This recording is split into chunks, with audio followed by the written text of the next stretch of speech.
Le royaume du divin fiat chez les créatures. Le livre du ciel. Tome 33.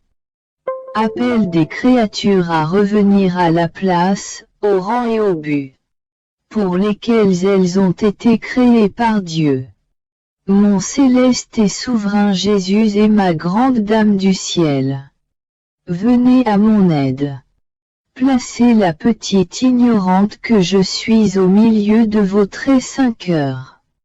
Alors que j'écris, mon cher Jésus, sois mon souffleur. Et toi, ma céleste mère, guide la main de ta fille sur le papier, de façon à ce que je sois entre mon Jésus et ma maman lorsque j'écris, pour que je ne mette pas un seul mot de plus que ce qu'ils veulent et me disent. Avec cette confiance au cœur, je commencerai à écrire le 33e tome. Ce sera peut-être le dernier, je n'en sais rien. Mais je garde l'espoir que tout le ciel aura pitié de la petite exilée que je suis et qu'ils vont bientôt la rapatrier chez eux. Mais pour le reste, fiat. Fiat. Après quoi je continuai à penser à la divine volonté, centrée vie de ma pauvre existence, mon Jésus, répétant sa fugitive petite visite, me dit. Ma brave fille, tu dois savoir que lorsque l'âme est disposée à faire ma divine volonté, elle forme le passeport qui lui permet d'entrer dans les interminables régions du royaume du fiat. Mais sais-tu qui fournit le matériel pour le constituer, qui se prête à le signer et à lui donner droit d'entrer dans mon royaume? Ma fille, l'acte de se disposer à faire ma volonté est si grand, que ma vie elle-même et mes mérites forment le papier et les caractères. Et c'est ton Jésus qui appose sa signature pour lui accorder droit d'entrée. On peut dire que le ciel tout entier se précipite pour aider celle qui veut faire ma volonté. Et je ressens un amour tel que je prends la place de cette créature fortunée et je me sens aimé d'elle avec ma propre volonté. Me voyant aimé d'elle par ma propre volonté, mon amour se fait jaloux et il ne veut pas perdre un seul souffle, un seul battement de cœur de l'amour de cette créature. Imagine ma sollicitude. Les défenses que je prends, les soutiens que je donne, les stratagèmes amoureux que j'utilise. En un mot, je veux me refaire en elle. Et afin de me refaire, je m'expose pour former un autre Jésus dans la créature. Par conséquent, je mets en œuvre tout mon art divin pour obtenir ce que je veux. Je n'épargne rien. Je veux tout faire, tout donner là où règne ma volonté.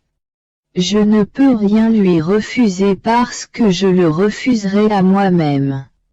Se disposer à faire ma volonté forme le passeport. L'acte initial forme la voie que l'on doit suivre, chemin du ciel, saint et divin. Par conséquent, à celle qui entre dans ma volonté je murmure à l'oreille de son cœur, oublie la terre, déjà elle n'est plus à toi. À partir de maintenant, tu ne verras que le ciel. Mon royaume n'a pas de limite, aussi ton chemin sera long. Il faut donc que dans tes actes tu accélères le pas afin de te former de nombreuses voies et de prendre un grand nombre des biens qui sont dans mon royaume. C'est pourquoi l'acte initial forme la voie.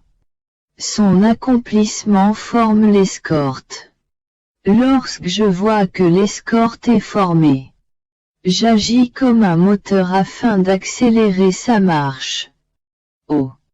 Comme il est beau et délicieux de marcher dans ces voies que la créature a formées dans ma volonté. Ces actes accomplis dans ma volonté sont des siècles, qui contiennent des biens et des mérites incalculables. Parce que c'est le divin moteur qui marche. Il va à une telle vitesse qu'en une minute, il renferme les siècles et il rend la créature si riche, si belle et si sainte, que nous sommes fiers de la présenter à toute la cour céleste, comme le plus grand prodige de notre art créateur. De plus, lorsque la créature forme son acte dans ma divine volonté, les veines de l'âme se vident de ce qui est humain. Je pourrais dire qu'il y coule un sang divin, qui fait ressentir en substance les vertus divines dans la créature et qui possède la vertu de s'écouler presque comme le sang de la vie elle-même qui anime son Créateur, ce qui les rend inséparables l'un de l'autre. Si bien que celui qui veut trouver Dieu peut le trouver à son poste d'honneur dans la créature. Et qui veut trouver la créature la trouvera dans le centre divin. Je faisais ma ronde dans les œuvres du divin Fiat. Je suis trop petite et je ressentais le besoin d'être portée dans ses bras parce que tantôt je me perds dans son immensité et dans la multiplicité de ses œuvres. Tantôt je ne sais comment avancer. Mais comme il veut me faire connaître ses œuvres, laisser trouver sa parole et son œuvre d'amour et dire combien il m'a aimé. Il me prend dans ses bras et il me conduit à travers les interminables chemins de la sainte volonté de mon Jésus et de ma maman. Mais ce n'est pas assez. Il met en moi, dans chacune de ses œuvres, dans la mesure où je peux le contenir, l'amour de chaque œuvre. Il veut entendre en moi le son que contient chaque œuvre. Je suis également une de ses œuvres, un acte de sa volonté. Et ayant tout fait par amour pour moi, il veut que je mette en moi tous les sons et toutes les notes d'amour que ses œuvres contiennent. Entre-temps, mon bien-aimé Jésus me surprit et me dit: Ma fille bien-aimée, tu ne peux savoir à quel point je suis heureux de te voir parcourir les œuvres que nous avons créées. Elles sont imprégnées d'amour et lorsque tu tournes en elles, elles débordent d'amour et elles te donnent l'amour dont elles sont remplies. C'est une des raisons pour lesquelles je veux que tu tournes dans nos œuvres. Elles préparent la table de notre amour pour les créatures. Elles se sentent honorées d'avoir une de leurs petites sœurs parmi elles, qui se nourrit et qui forme en elles autant de notes d'amour de leur Créateur que d'œuvres qui furent créées. Mais ce n'est pas tout. Ma divine volonté ne se contente pas de faire parcourir notre petite fille dans nos œuvres.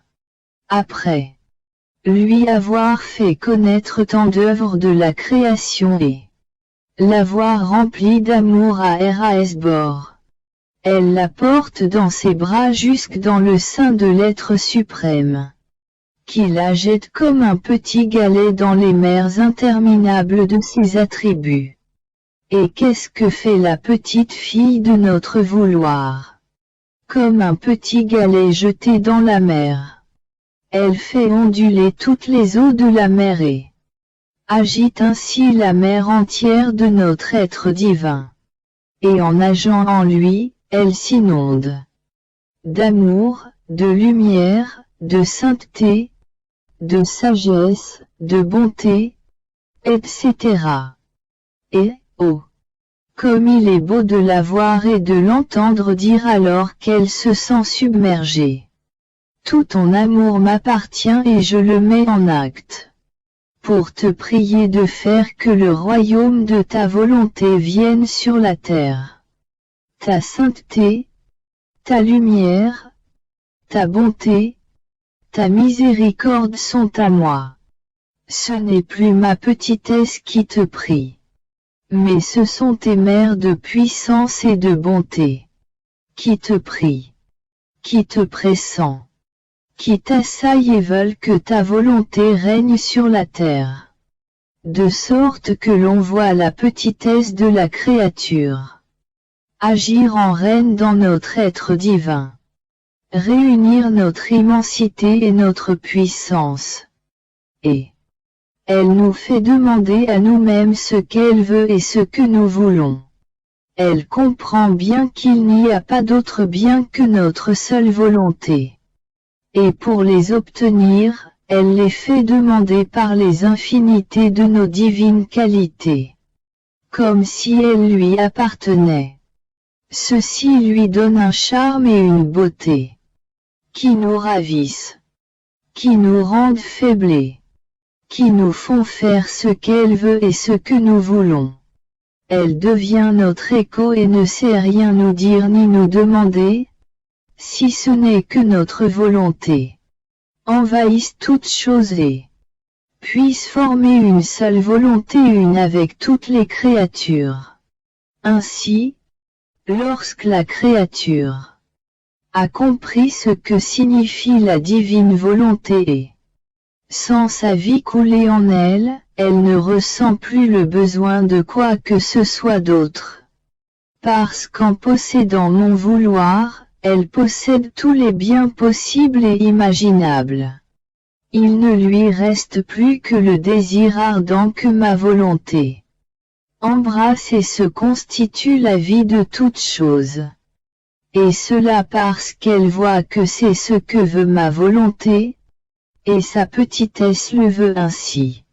Après quoi je continuai à penser à la divine volonté et au grand mal de la volonté humaine. Mon bien-aimé Jésus ajouta en soupirant: Ma fille, la créature qui fait sa propre volonté se met à part et travaille seule.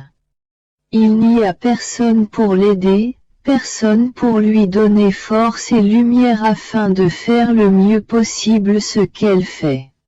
Tout le monde la laisse à elle-même, isolée, sans défense. On peut l'appeler l'abandonnée, l'âme perdue dans la création, qui souffre parce qu'elle veut faire sa propre volonté. Elle ressent le poids de la solitude dans laquelle elle s'est placée en l'absence de toute aide. Oh! Combien je souffre de voir tant de créatures se séparer de moi, afin de leur faire sentir ce que signifie agir sans ma volonté. Je me tiens aussi loin que possible, leur faisant ressentir tout le poids de la volonté humaine, qui ne leur laisse pas de repos et devient leur plus cruel tyran. C'est tout le contraire pour la créature qui fait ma volonté. Tous sont alors avec elle, le ciel, les saints, les anges. Car pour l'honneur et le respect de ma divine volonté chacun est obligé d'aider cette créature et de la soutenir dans les actes où entre ma volonté se met elle-même en communication avec tous et leur commande de l'aider, de la défendre et d'en faire le cortège de leur compagnie. La grâce et une lumière chatoyante sourient déjà dans son âme. Ma volonté lui administre ce qu'il y a de mieux et de plus beau dans son acte. Je suis moi-même à l'œuvre dans la créature qui fait ma volonté. Je la fais couler dans ses actes pour en avoir l'honneur, l'amour et la gloire de mes actes de la créature qui a opéré dans ma volonté. C'est pourquoi elle ressent cette connexion avec tout. La force, le soutien, la compagnie et la défense de tous. C'est pourquoi celle qui fait ma volonté et vit en elle peut être, appelée la retrouvée de la création, la fille, la sûre, l'amie de tous. Elle est comme le soleil qui des hauteurs de sa sphère fait pleuvoir la lumière et s'étend. Pour renfermer toute chose dans sa lumière. Pour se donner à tous sans se refuser à personne. Telle une sœur fidèle, sa lumière embrasse toutes choses et donne en gage de son amour envers toutes les choses créées ses effets bénéfiques. En se constituant elle-même vie de l'effet qu'elle donne. En certaines, elle forme la vie de douceur. En d'autres choses créées, la vie de parfum, en d'autres la vie de couleur, etc. Ainsi ma volonté, des hauteurs de son trône, fait pleuvoir sa lumière. Et là où elle trouve la créature qui veut la recevoir pour la laisser dominer, elle l'entoure, l'embrasse, la réchauffe, la façonne pour lui faire atteindre sa maturité. C'est comme si son admirable vie devenait la vie de la créature. Et tous sont alors avec elle puisque tout vient de mon adorable volonté. Je suis toujours la petite ignorante de l'être suprême. Lorsque la divine volonté me plonge dans ses mers, je peux à peine lire les voyelles. Et je suis si petite que je peux à peine avaler quelques gouttes de tout ce que possède le Créateur. C'est pourquoi en tournant dans les œuvres du divin Fiat, je restais en Éden où je voyais la création de l'homme. Je me disais, quelle a pu être la première parole qu'Adam a prononcée lorsque Dieu l'a créé? Mon très grand bien Jésus me rendit une brève visite. Toute bonté, comme si lui-même voulait me le dire, il m'expliqua. Ma fille, j'ai moi aussi le désir de te dire quel fut le premier mot prononcé par les lèvres de la première créature créée par nous. Tu dois savoir que dès qu'Adam ressentit la vie, le mouvement et la raison, il vit son Dieu devant lui et il comprit que c'est lui qui l'avait formé. Il ressentait en lui-même, dans toute leur fraîcheur et avec reconnaissance, les impressions, le toucher de ses mains créatrices. Et dans un élan d'amour, il prononça ses premières paroles. Je t'aime mon Dieu, mon Père, auteur de ma vie. Et ce n'était pas seulement sa parole, mais la respiration, le battement de cœur, les gouttes de son sang qui couraient dans ses veines, le mouvement de tout son être qui disait en chure, je t'aime, je t'aime, je t'aime.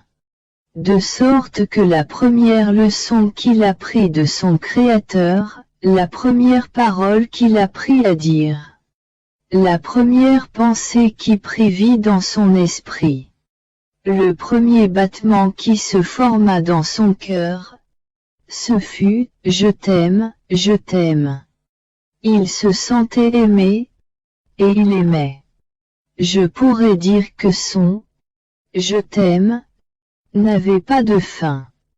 Il ne s'est interrompu que lorsqu'il eut le malheur de tomber dans le péché. Notre divinité était touchée d'entendre « Je t'aime », des lèvres de l'homme. Car c'étaient les paroles que nous avions créées dans l'organe de sa voix, qui nous disaient « Je t'aime ». Et c'était notre amour que nous avions créé dans la créature qui nous disait « Je t'aime ». Comment ne pas être touché? Comment ne pas le payer en retour d'un amour plus grand, plus fort, digne de notre magnificence, en l'entendant dire « Je t'aime ». Ainsi nous lui répétions « Je t'aime ». Mais dans notre « Je t'aime », nous faisons couler la vie et l'œuvre de notre divine volonté.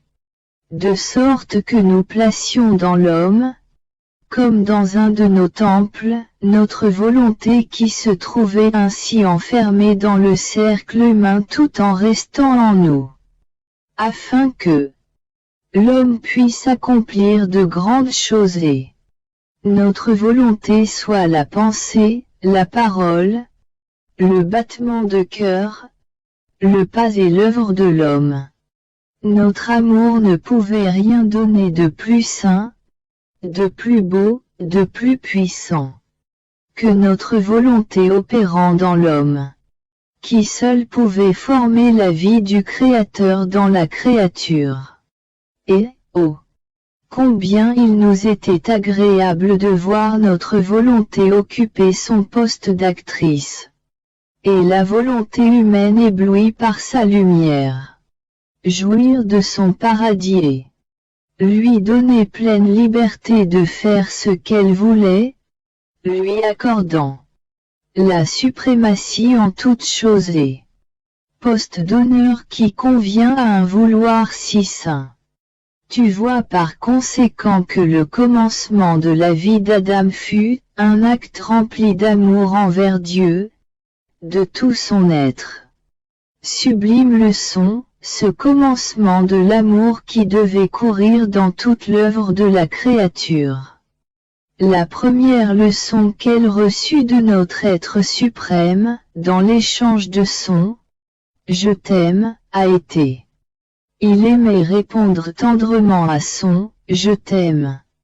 Il lui donnait en même temps la première leçon de notre divine volonté qui lui communiquait sa vie et lui infusait la science de ce que signifie notre divin fiat. À chaque « Je t'aime », notre amour préparait des leçons toujours plus belles de notre vouloir.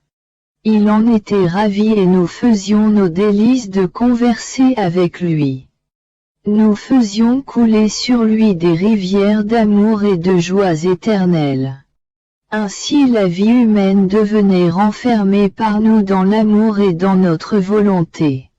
Par conséquent, ma fille, il n'est pas pour nous de plus grande souffrance que de voir notre amour ainsi brisé dans la créature et notre volonté entravée, étouffée, sans vie et sujette à la volonté humaine. Aussi, sois attentive et commence toutes choses dans l'amour et dans ma divine volonté. Mon pauvre esprit continue à traverser la mer infinie du fiat et il n'en finit jamais de marcher. Dans cette mer, l'âme sans son Dieu la remplira ras bord de son être divin. Ainsi elle peut dire, Dieu m'a tout donné de lui-même. Et s'il n'a pas mis en moi son immensité, c'est parce que je suis trop petite. Dans cette mer, j'ai trouvé en acte l'ordre, l'harmonie, les mystères obscurs de la façon dont Dieu a créé l'homme, et des prodiges inouïs. L'amour est exubérant.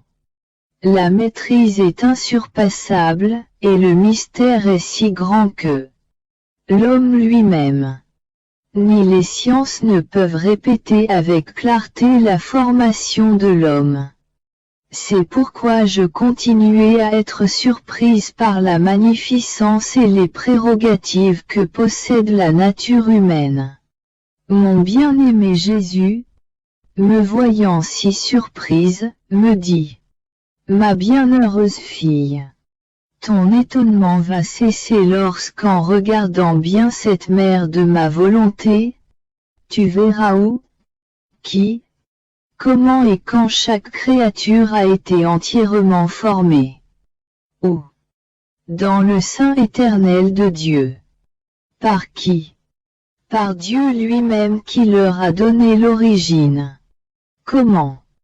L'être suprême lui-même a formé la série de ses pensées, le nombre de ses paroles, l'ordre de ses œuvres, le mouvement de ses pas et les palpitations de son cœur. Dieu a donné cette beauté, cet ordre, cette harmonie, afin de pouvoir se retrouver lui-même dans la créature, avec une plénitude telle qu'elle ne trouverait pas de place où mettre quelque chose d'elle-même, qui n'aurait pas été placé là par Dieu. Nous étions ravis en la regardant, de voir que dans le petit cercle humain notre puissance avait inclus notre œuvre divine. Dans notre excès d'amour, nous lui avons dit, « Comme tu es belle, tu es notre œuvre. Tu seras notre gloire, le sommet de notre amour, le reflet de notre sagesse, l'écho de notre puissance, le porteur de notre amour éternel. » Et nous aimions la créature d'un amour éternel, sans commencement ni fin. Et quand cette créature a-t-elle été formée en nous? Ab Aeterno. Par conséquent, si elle n'existait pas dans le temps, elle a toujours existé dans l'éternité. Elle avait en nous son poste, sa vie palpitante, l'amour de son Créateur. De sorte que la créature a toujours été pour nous notre idéal. Le petit espace où développer notre œuvre créatrice. Le petit sommet de notre vie. L'exutoire de notre amour éternel. C'est pourquoi il y a tant de choses que les humains ne comprennent pas. Ils ne peuvent pas les expliquer parce que c'est l'œuvre de la divine incompréhensibilité. Ce sont nos obscurs mystères célestes, nos fibres divines dont nous seuls connaissons les mystérieux secrets, les clés que nous devons toucher. Lorsque nous voulons faire des choses nouvelles et inhabituelles dans les créatures. Et comme elles ne connaissent pas nos secrets, elles ne peuvent pas comprendre non plus les voies compréhensibles que nous avons placées dans la nature humaine. Elles arrivent à en juger à leur manière. Mais elles ne peuvent pas trouver la raison de ce que nous faisons dans la créature, qui est obligée de s'incliner devant ce qu'elle ne comprend pas. La créature qui ne fait pas notre volonté, met en désordre tous nos actes, ordonnés ab Aeterno dans la créature. Par conséquent, elle se défigure elle-même et crée le vide de nos actes divins, formés et ordonnés par nous dans la créature humaine. Nous nous aimions en elle. Dans la série de nos actes formés par pur amour et placés dans le temps. Nous voulions que la créature participe à ce que nous avions fait, mais pour cela, la créature avait besoin de notre volonté. Elle lui donnait la vertu divine de faire dans le temps ce qui avait été fait par nous et sans elle dans l'éternité. Il n'est pas étonnant que si l'être divin avait formé la créature dans l'éternité, ce même divin vouloir le confirmait et le répétait dans le temps. C'est-à-dire qu'il continuait son œuvre créatrice dans la créature. Mais sans ma divine volonté, comment la créature peut-elle s'élever, se conformer, s'unir, ressembler à ces actes que nous avions avec tant d'amour formés et ordonnés en elle? C'est pourquoi la volonté humaine ne fait que déranger nos plus belles œuvres, briser notre amour, sortir nos œuvres. Mais elle demeure en nous parce que nous ne perdons rien de ce que nous avons fait. Tout le mal demeure avec la pauvre créature parce qu'elle ressent l'abîme du vide divin. Ses œuvres sont sans force et sans lumière. Ses pas sont hésitants. Son esprit confus. De sorte que sans ma volonté, la créature est comme une nourriture sans substance, un être paralysé, un sol sans culture. un arbre sans fruits, une fleur qui dégage une mauvaise odeur. Oh! Si notre divinité pouvait être sujette aux larmes, nous regretterions amèrement celle qui ne se laisse pas dominer par notre volonté. Bien qu'elle nage dans la mer de la divine volonté, ma petite âme est transpercée par les clous de la privation de mon doux Jésus. Quelle terrible souffrance! Quelle torture dans ma douloureuse existence! Oh! Comme je voudrais pouvoir verser des torrents de larmes. Je voudrais pouvoir changer l'immensité de la divine volonté en pleurs amers pour que mon doux Jésus me prenne en pitié lorsqu'il s'éloigne de moi. Sans me dire où il va. Sans me montrer le chemin ou la trace de ses pas pour que je puisse le rejoindre. Mon Dieu. Mon Jésus. Comment peux-tu ne pas être pris de compassion envers cette petite exilée dont le cœur est brisé à cause de toi? Mais alors que sa privation me faisait délirer, je pensais à la divine volonté, j'avais peur que son empire, sa vie, puisse ne plus être en moi et que mon éternel amour Jésus me quitte, se cache et ne s'occupe plus de moi. Je lui demandai de me pardonner. Mon bien-aimé Jésus, toute bonté, pris de compassion en voyant que je ne pouvais pas endurer cela plus longtemps, est revenu quelques instants pour me dire avec amour. Ma petite fille de ma volonté, on voit que tu es petite, il suffit que je m'arrête un peu pour que tu te perdes. Tu as peur, tu doutes, tu es opprimé. Mais sais-tu où tu te perds? Dans ma volonté. Et comme je te vois dans ma volonté, je ne me hâte pas de venir. Parce que je sais que tu es en sécurité. Tu dois savoir que lorsque l'âme fait ma divine volonté, je peux librement faire dans cette âme tout ce que je veux, opérer les plus grandes choses. Mon vouloir la vide de toutes choses. Il forme pour moi l'espace où je peux placer la sainteté de mon acte infini. L'âme se met à notre disposition.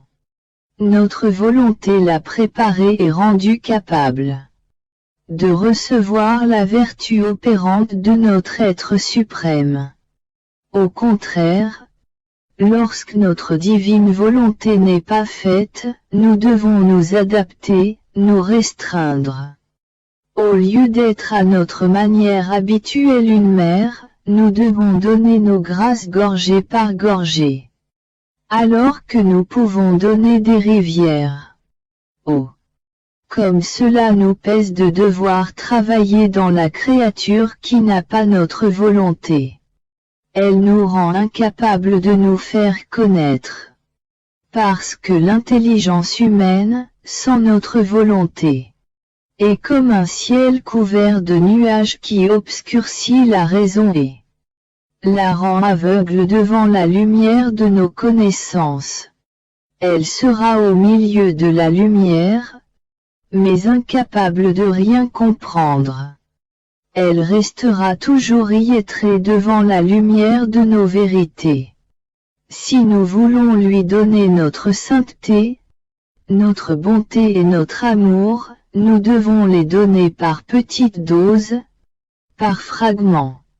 Parce que la volonté humaine est encombrée de ses misères, de ses faiblesses et de ses défauts. Ce qui la rend incapable et également indigne de recevoir nos dons. Sans notre volonté, le pauvre vouloir humain ne sait pas comment s'adapter pour recevoir la vertu de nos œuvres créatrices. Les grands embrassements de son Créateur. Nos stratagèmes amoureux. Les blessures de notre amour. Souvent la créature fatigue notre divine patience et nous force à être incapables de lui donner quelque chose. Et si notre amour nous oblige à lui donner quelque chose, c'est pour elle une nourriture qu'elle ne sait pas digérer. Parce qu'elle n'est pas unie à notre volonté. Il lui manque la force et la vertu digestive pour absorber ce qui vient de nous. Par conséquent, on voit immédiatement que lorsque notre volonté n'est pas dans l'âme, le vrai bien n'est pas pour elle. Devant la lumière de mes vérités, elle est devenue aveugle et plus stupide. Elle ne les désire pas et les regarde comme si elles ne lui appartenaient pas. C'est tout le contraire pour l'âme qui fait ma volonté et vit en elle. Je suis sous la pluie du divin fiat qui pénètre jusqu'à la moelle de mes os. Il me dit fiat, fiat, fiat. Je l'appelle sans cesse à former sa vie dans mes actes, son battement dans mon cœur, son souffle dans le mien, sa pensée dans mon esprit. J'aurais voulu pouvoir m'attacher le divin vouloir, pour former sa vie en moi, toute de divine volonté. Cette pensée m'inquiétait. Mais mon très grand bien Jésus me rendit une brève visite et me dit: Ma petite fille de mon vouloir, tu dois savoir que lorsque la créature invoque et appelle mon fiat, implore pour que sa vie soit formée en elle, elle émet une lumière qui fait l'enchantement de Dieu. Il regarde la créature. Il fait l'échange de son doux enchantement avec le vide dans l'acte de la créature afin de pouvoir enfermer la divine volonté dans son acte. Il y développe sa vie et l'heureuse créature acquiert le pouvoir de la faire sienne. Comme elle lui appartient, elle l'aime plus que sa propre vie. Ma fille. La créature sait que c'est un don reçu de Dieu. Et elle se sent heureuse et victorieuse d'en avoir la possession. Mais il ne lui est pas possible d'aimer ma divine volonté comme il convient, ni de ressentir le besoin de sa vie. Ainsi ma volonté ne peut pas se développer en toute liberté dans la créature. Par conséquent, le fait de l'appeler te dispose à cela et tu ressens le grand bien de posséder sa vie. Tu l'aimeras alors comme elle mérite d'être aimée. Tu la garderas jalousement pour ne pas perdre un seul de ses soufflets. Comme je souffrais un peu plus que d'habitude, je me disais: oh, comme je voudrais que ma souffrance me donne des ailes pour voler jusqu'à ma céleste patrie. Ainsi, au lieu de m'affliger, mes petites souffrances seraient pour moi une fête. Je me sentais inquiète et mon bien-aimé Jésus ajouta: Ma fille, ne sois pas surprise. Les souffrances précèdent le sourire de la gloire. Elles triomphent en voyant les conquêtes qu'elles ont remportées. Les souffrances confirment et établissent la gloire plus ou moins grande de la créature. C'est en fonction des souffrances que la créature reçoit les nuances de beauté les plus variées et les plus belles. Et en se voyant ainsi transformée, elle triomphe. Les souffrances de la terre commencent leur éternel sourire qui ne finit jamais, aux portes du ciel. Les souffrances de la terre sont porteuses d'humiliation mais aux portes éternelles, elles sont porteuses de gloire. Sur terre, elles rendent la pauvre créature malheureuse. Mais avec le miraculeux secret qu'elles possèdent, elles opèrent dans les fibres les plus intimes et dans l'être humain tout entier le royaume éternel. Chaque souffrance a son rôle particulier. Elles peuvent être ciseaux, marteaux, limes, pinceaux, couleurs.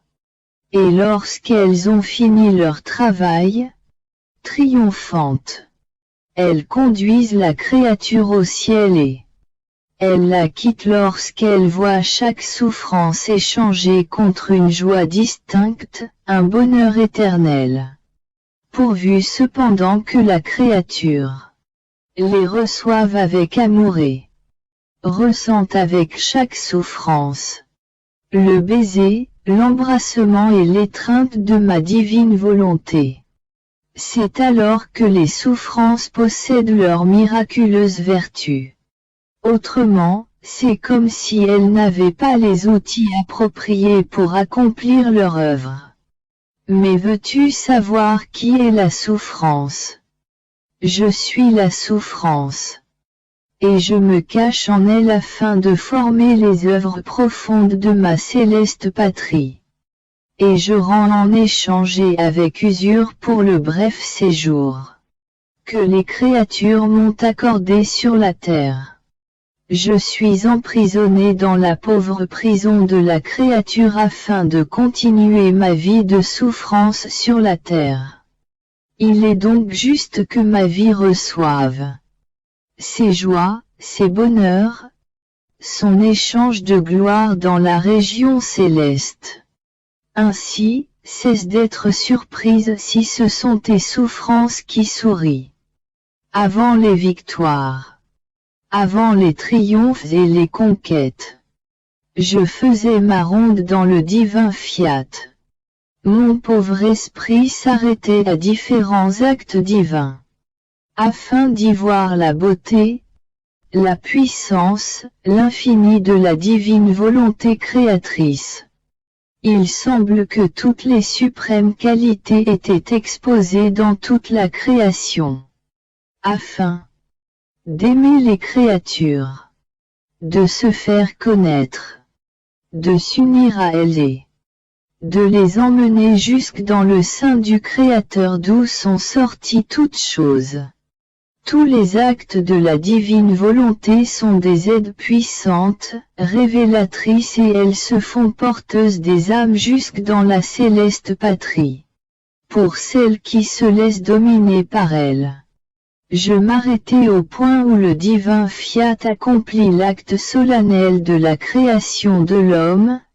Mon bien-aimé Jésus me surprit et il me dit: Ma bienheureuse fille, arrête-toi avec nous pour regarder la maîtrise, la somptuosité, la noblesse, la puissance et la beauté avec lesquelles l'homme fut créé. Toutes nos divines qualités s'écoulaient dans l'homme. Chacune voulait couler plus abondamment que l'autre et s'unir avec lui. Notre lumière coulait sur l'homme pour en faire son frère de lumière. Notre bonté pour en faire son frère de bonté. Notre amour pour les remplir de notre amour et pour former son frère d'amour, de puissance, de sagesse, de beauté, de justice. Et notre être suprême se réjouissait de voir nos divines qualités, toutes à l'œuvre, pour s'unir avec l'homme. Et notre volonté, qui prenait vie dans l'homme, maintenait l'ordre de nos divines qualités pour le rendre aussi beau que possible. Notre occupation principale était l'homme. Notre regard était fixé sur lui pour qu'il puisse nous imiter et s'unir à nous. Et cela non seulement en le créant, mais durant tout le cours de sa vie. Nos qualités étaient toujours à l'œuvre, pour maintenir la fraternisation avec celui qu'elle aimait tellement. Et après cette union avec lui sur la terre, elle préparait la grande fête de la fraternisation à la gloire de la céleste patrie. Fraternisation de joie, de béatitude, de bonheur infini.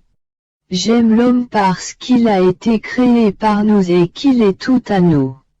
Je l'aime parce que notre être divin se déverse toujours sur lui plus qu'un torrent impétueux. Je l'aime parce qu'il possède ce qui vient de moi et par conséquent, je m'aime moi-même en lui. Je l'aime parce qu'il est destiné à peupler le ciel, et comme mon frère de gloire, nous nous glorifierons l'un l'autre. Je serai sa gloire comme vie, et il sera ma gloire comme œuvre. Si j'aime tellement qu'une créature vive dans ma volonté, c'est parce qu'avec elle mes divines qualités trouvent leur place d'honneur et qu'elles peuvent maintenir la fraternisation avec la créature. Sans ma volonté dans la créature, elles ne trouvent pas de place et elles ne savent pas où se mettre. La fraternisation est brisée et ma vie est étouffée. Ma fille, quel changement mortel lorsque la créature se retire de ma volonté. Je ne retrouve plus mon image ni ma vie qui grandit en elle. Mes qualités ont honte de s'unir à elle. Parce que lorsque le vouloir humain est séparé du divin, tout est dérangé et devient figé. Par conséquent, prends bien soin de ne pas sortir de ma volonté. Avec elle, tu seras uni avec tout ce qui est saint. Tu seras la sûre de toutes nos œuvres, et tu auras en ton pouvoir ton Jésus lui-même. Après quoi je continuai mes actes dans le divin vouloir, mon souverain Jésus ajouta. Ma fille, tout ce que la créature accomplit dans ma volonté s'identifie à elle. Acquiert la force unitive, communicative et diffusive. Puisque nos actes divins s'étendent à tous, chaque créature en profite. Ainsi, la créature qui œuvre dans notre vouloir, avec ses actes fait du bien à tous et chacun, et elle est honorée et glorifiée d'être la porteuse universelle du bien à toutes choses et à tous. Moi. Pourtant, mon amour, on ne voit pas dans les créatures le fruit de ce bien universel. Oh! Si toutes pouvaient le recevoir, combien il y aurait de transformations dans ce bas monde. Jésus répondit. C'est parce qu'elles ne le reçoivent pas avec amour. Leur cœur est une terre stérile. Elles n'ont pas suffisamment de semences que notre lumière peut féconder. C'est comme pour le soleil qui illumine et réchauffe toute la terre. Mais s'il ne trouve pas de semences à féconder, il ne peut pas lui procurer sa vertu générative et productive. Malgré sa lumière et sa chaleur, pas un seul bien n'a été reçu. Mais le soleil est malgré tout honoré et glorifié d'avoir donné sa lumière à tous. Personne n'a pu y échapper. Il demeure triomphant parce qu'il a donné sa lumière de façon universelle à tous et à toutes choses. C'est la même chose pour nos œuvres et nos actes. Car il possède la vertu de pouvoir se donner de façon universelle à toutes les créatures et de faire du bien à toutes. C'est pour nous le plus grand honneur et la plus grande gloire. Il n'y a pas de plus grand honneur ni de plus grande gloire que de pouvoir dire « Je suis le porteur du bien à tous. J'embrasse toutes les créatures dans mon acte. Je possède la vertu de générer le bien chez toutes.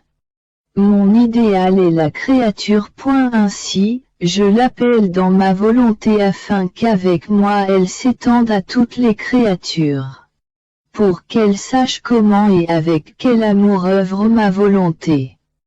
Mon abandon continue dans la divine volonté.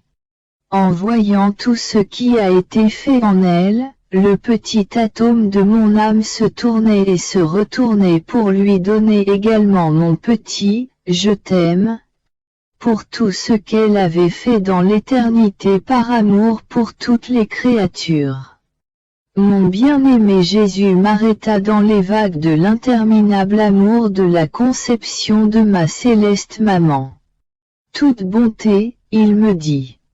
Petite fille de ma volonté, ton « je t'aime », si petit soit-il, touche notre amour.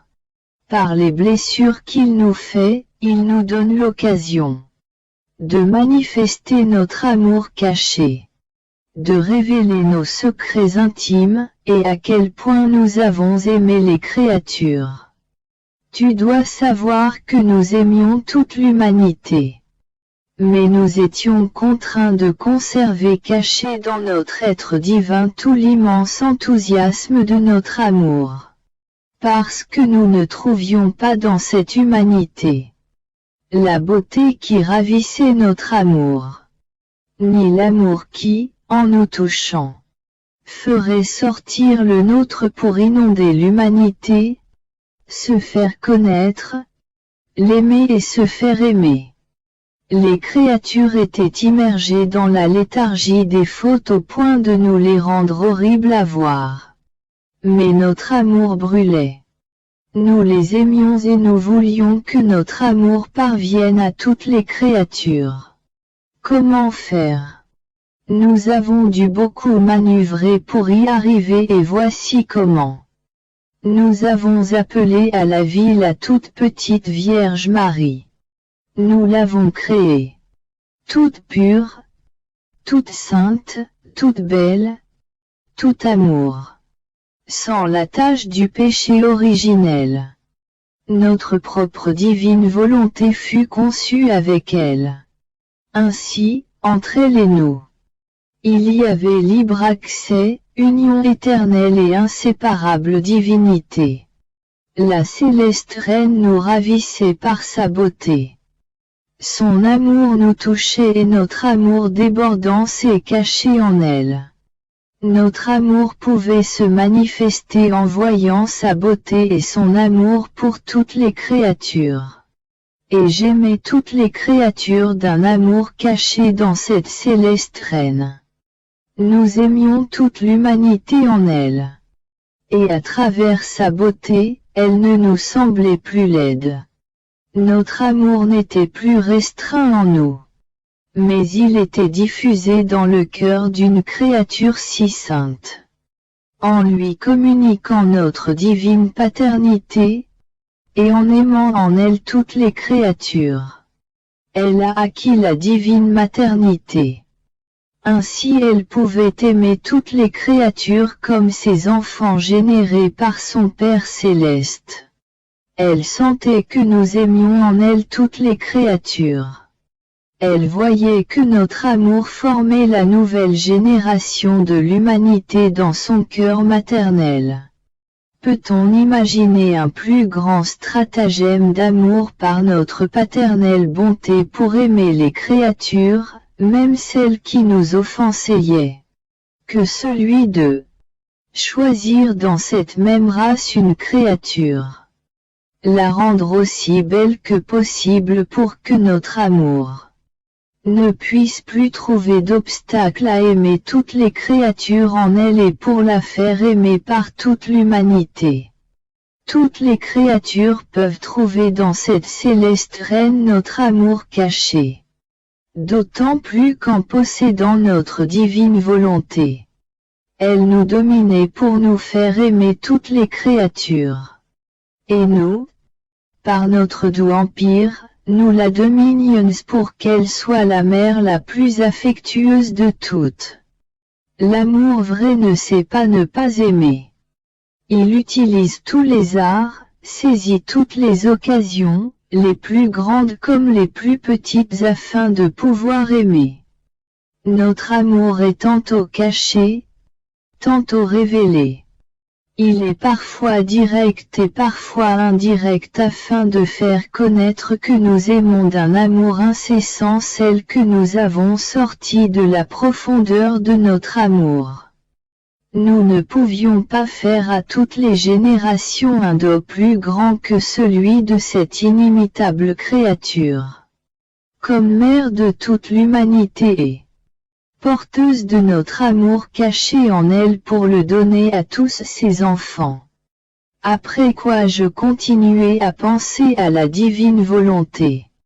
La pensée que ma céleste maman possédait dans son cœur maternel, l'amour caché avec lequel mon Créateur m'aimait, me remplissait de joie. Et penser que Dieu me regardait à travers ma céleste mère, à travers sa sainteté, sa ravissante beauté. Oh! Combien j'étais heureuse de savoir que je ne devais plus être aimée et regardée toute seule, mais aimée et regardée à travers ma maman. Oh! Et pour que mon Jésus m'aime encore plus, elle me couvrira de ses vertus. Elle m'habillera de sa beauté et elle cachera mes misères et mes faiblesses. La pensée me vint que cela ne pouvait se faire que lorsque la Reine du ciel vivait sur la terre et que lorsqu'elle fut enlevée au ciel, ce stratagème d'amour divin s'arrêtait. Monde où Jésus est revenu pour me dire: ma bienheureuse fille, nos œuvres continuent toujours et sont inséparables de nous. Notre amour caché continue dans la Reine du ciel et il continuera toujours. Ce ne serait pas une œuvre de Dieu si tout ce que nous faisons pouvait être séparé de nous et ne pas avoir une vie éternelle. Notre amour peut sembler sortir de nous, mais en réalité, il reste avec nous.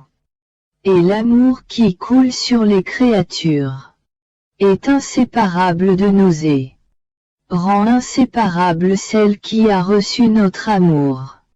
Ainsi, toutes nos œuvres, au ciel comme sur la terre, toutes les créatures qui ont vu le jour, ne nous quittent pas pour autant. Mais elles sont toutes inséparables de nous, en vertu de notre immensité qui englobe toutes choses. Il n'y a pas d'endroit où elle ne se trouve pas. Et elle rend inséparable tout ce que nous faisons. Nous ne pouvons pas être séparés de nos œuvres, ni nos œuvres de nous. On peut dire qu'elles forment un seul corps avec nous. Notre immensité et notre puissance sont comme un sang qui circule et maintient toutes choses en vie. Tout au plus petit il y avoir une distinction entre les œuvres, mais jamais de séparation. J'ai été stupéfaite en entendant cela et je dis: et pourtant, mon amour, il y a les réprouvés qui déjà sont séparés de toi. Ils sont aussi des œuvres sorties de toi. Pourquoi est-ce qu'ils ne t'appartiennent plus? Et Jésus dit: tu te trompes ma fille. Ils ne m'appartiennent plus dans l'amour mais dans la justice. Mon immensité conserve son pouvoir sur eux. Et s'ils n'appartenaient pas à ma justice punitive, elle n'aurait pas à les punir. Car ils ne m'appartiendraient pas à l'instant où ils perdent la vie. Mais si cette vie existe, il y a quelqu'un qui la conserve et qui avec justice la punit. La Dame souveraine possède toujours au ciel notre amour caché envers chaque créature. C'est son plus grand triomphe et sa plus grande joie. De sentir toutes les créatures aimées par son Créateur en son cœur maternel. Et comme une vraie mère, combien de fois elle les cache, dans son amour pour les faire aimer, dans ses souffrances pour les faire pardonner, dans ses prières pour leur faire obtenir les plus grandes grâces. Oh! Comme elle sait couvrir ses enfants et les excuser devant le trône de notre Majesté. Par conséquent, laisse ta céleste maman te couvrir, elle qui pensera aux besoins de sa fille. Je me sens petite, mais si petite que j'en éprouve le besoin extrême que la divine volonté, plutôt que ma mère, me porte dans ses bras, me nourrisse de ses paroles, administre le mouvement de mes mains, soutienne mes pas, forme le battement de mon cœur et la pensée de mon esprit. Ô divine volonté, combien tu m'aimes!